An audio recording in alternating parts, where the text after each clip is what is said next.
रानौट गांव में सबसे बड़ी समस्या पानी की है। इसी मुद्दे को लेकर हमारे साथ हैं शर्मा जी। शर्मा जी नमस्कार। नमस्कार साहब, नमस्कार। सर, आप एक अध्यापक रहे हैं, क्या कहना चाहेंगे आप सरकारों के बारे में? सरकारों के बारे में क्या है कि साहब, सरकार की अपनी अपनी मोनोपोलियां हैं। जब वोट आता है तो सरकार जागरूक होती है, अन्यथा कोई ध्यान नहीं किसी भी क्षेत्र में। न पानी के क्षेत्र में है, न एजुकेशन के क्षेत्र में है, ना कि बच्चों के भविष्य के बारे में कोई जानकारी है। सरकार को कोई जानकारी नहीं रखती, न वो रखना चाहती।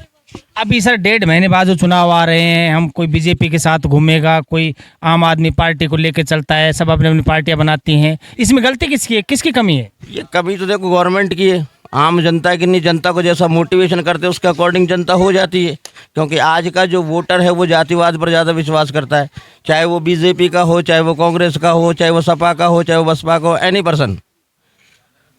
तो ये इन लोगों का क्या है कि एक तरह से जब चुनाव आते जब तो जनता के सामने आ जाए तो उसके बाद कोई भी नहीं। हमारे जो एमपी साहब रहे हैं आज तक हमने उनके दर्शन नहीं किए। वो कहाँ रहते हैं, कौन सी दुनिया में रहते हैं, क्या कहना चाहते हैं? वो बीजेपी के, अशोक गहलोत सरकार के, जैसे अपने जो इसके कांग्रेस के होते हैं वो भी नहीं आ पाते, कहाँ आते? दूसरा, हमारे यहाँ के जो मौजूदा विधायक है मंजी धर्मपाल चौधरी, उनका काम कैसा रहा पिछले 5 साल? उनका काम भी मेरे को साहब एक धेले का भी नहीं लगा। रानौट गाँव में आज तक उनकी शक्ल नहीं देखी। जनता जनार्दन खड़ी, इनसे पूछा जाए, एक बार भी वो किसी उसमें नहीं आ पाए। अच्छा, अगर आए हैं तो वो खुद आकर के डिफाइन करेंगे मैं रानौट गांव में आया और ये किया। उनका तो ये आरोप है कि भाई मेरी सरकार नहीं है, मेरे हाथ में कुछ है नहीं, मेरी सरकार बनेगी तब मैं काम करूंगा। कहाँ तक सच्चाई है इसमें? देखो ये बात 100% तो नहीं कह सकता, लेकिन हाँ ये मान सकते हैं कि 50% सरकार है। लेकिन फिर भी अगर बच्चा रोता है तो माँ उसको जरूर दूध पिलाती है। अगर मंजीत जी केंद्र से बात करें, आज हमारे जो रानौट की सड़कें हैं उस पर इवन क्या गाड़ियाँ तो क्या साइकिल भी नहीं चल सकती। इतना खराब रास्ता हो। लगभग 15 साल पहले सड़क का काम हुआ था, आज तक उसमें कोई मरम्मत का कार्य नहीं किया गया। क्या 15 साल तक इसकी धर्मपाल जी की सरकार नहीं आई थी, मंजीत की सरकार नहीं आई थी, गहलोत सरकार नहीं आई थी? ये सब चीज़ें हमारी कमजोरी हैं। हम राजनेताओं के पीछे हाथ धो के पड़ जाते हैं अपने अपने कार्यकर्ताओं को लेकर। अभी आपके गांव में गहलोत सरकार के द्वारा कितने काम किए अभी, जैसे नालियों को लेके, रोडों को लेके, कहाँ कमी रह गई? देखिए साहब, इसमें हम गहलोत सरकार के ऊपर भी दोषारोपण नहीं कर सकते। नालियों की लाइबिलिटी हमारी भी है, सरकार की नहीं है। सरकार सब कुछ नहीं कर सकती, मानोगे इस चीज़ को? हमारी भी कुछ लाइबिलिटी, हम गांव में रहते हैं, हमारी रिस्पॉन्सिबिलिटी बनती है कि हम लोग नालियों को साफ़ करें, हमारे घर के सामने जो कूड़ा कचरा है उसको निकालें, जहां कहीं जो प्रॉब्लम उसमें हम भी सहयोग करें। हम केवल सरकार के ऊपर ही भरोसा नहीं, लेकिन सरकार की बहुत लाइबिलिटी है। एक बाप की जो लाइबिलिटी होती है वो बेटे की लाइबिलिटी नहीं होती है। बेटे की लाइबिलिटी लेकिन इतनी नहीं होती जो बाप की होती है। तो सरकार एक तरह से माँ बाप होती है, राजा होता है, सरकार होती है। जो भी है वो जनता को जनता समझे, अपनी औलाद समझे, अपनी संतान समझे, संतान के अकॉर्डिंग उसको काम करने चाहिए।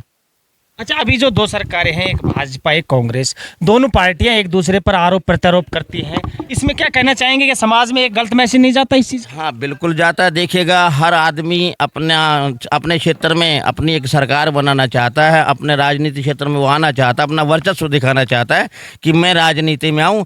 और वो ये किन प्रकार मतलब साम दाम दंड भेद की नीति अपनाते हुए ये चाहता है कि मैं अपनी सरकार बनाऊं, जनता को कहूं कि मैं आप ऐसा मेरे को वोट दीजिएगा, मुझे सरकार में लाइएगा, मैं आपका ये काम करूंगा, वो काम करूंगा। लेकिन मेरी रियलिटी में 56 साल की उम्र होगी, मैंने तो आज तक ऐसा देखा नहीं है। बहुत कम रेयर चांस में हुआ है जो सरकारों ने बीच में चुनावी दौरान वो तो 10 बार आ जाते हैं, मीटिंग्स होती हैं, सभाएं होती हैं, लाखों करोड़ अरबों रुपया खर्च होता है, लेकिन उसके बाद जनता के सामने कोई भी नेता, चाहे वो MLA हो, चाहे वो MP हो, कोई नहीं आता। अच्छा, पिछले 6 महीने से गहलोत सरकार ने योजनाओं पर योजनाएं दी हैं, क्या कारण है उस चीज़ का? क्या हमें ये झूठे जुमले या लोभ दिए जा रहे हैं? नहीं, उसमें झूठे जुमले भी नहीं दिए जा रहे, लोभ भी नहीं दिया रहे, लेकिन कुछ % जो लोग हैं जिनको नेसेसिटी है, उनकी मूलभूत आवश्यकताओं को पूरा भी कर रही है। लेकिन लगभग मेरे विचार से 20% लोग ऐसे हैं जो इस चीज़ का फ़ायदा उनको आवश्यकता है और उनको मिलना चाहिए, लेकिन 80% जो लोग हैं वो इसका नाजायज़ फ़ायदा उठा रहे हैं, नाजायज़ दुरुपयोग कर रहे हैं।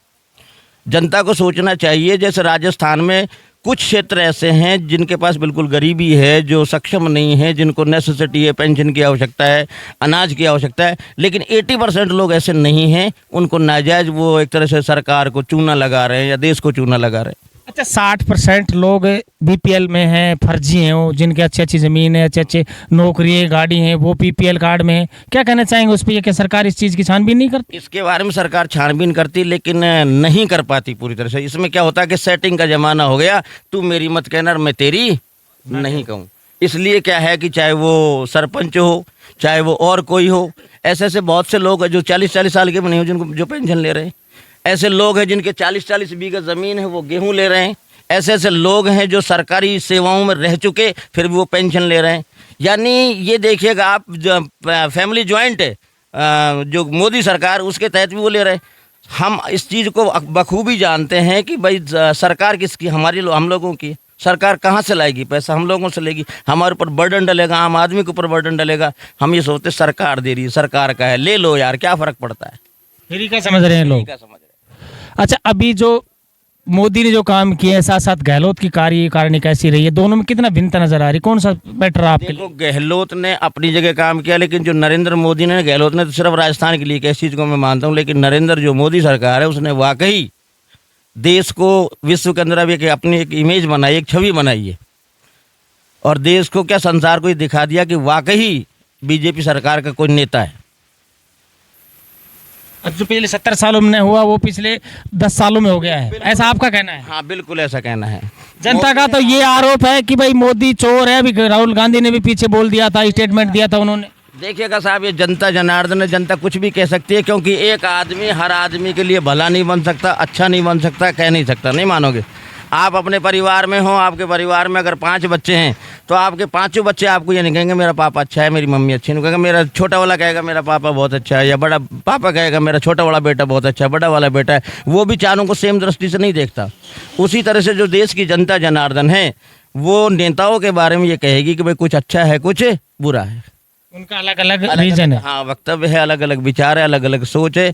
लेकिन जहाँ तक मैं सोच रहा हूँ कि ये जो प्रसादी बांटी जाती है ना, ये नहीं कहे सरकार ये ध्यान दे कि हमारे यहाँ पानी की कमी है। पानी अगर होगा तो हम ही सरकार को दे देंगे पानी।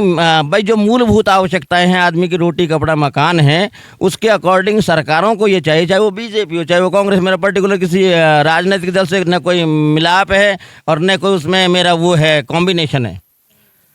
मेनली जो बात है, मेनली जो टास्क है, वो ये देखा जाए कि जो जनता की मूलभूत आवश्यकताएं, जिसको ज़रूरत है वो चीज़ उसको उपलब्ध कराई जाए। इसके बाद पानी की जो मेन समस्या हमारे क्षेत्र में लगभग अलवर जिला एक तरह से डार्क जोन हो गया, वह नहरी क्षेत्र से जोड़ा जाए और कुछ उसमें व्यवस्थाएं की जाएं जिससे जनता पानी की वो सोचे।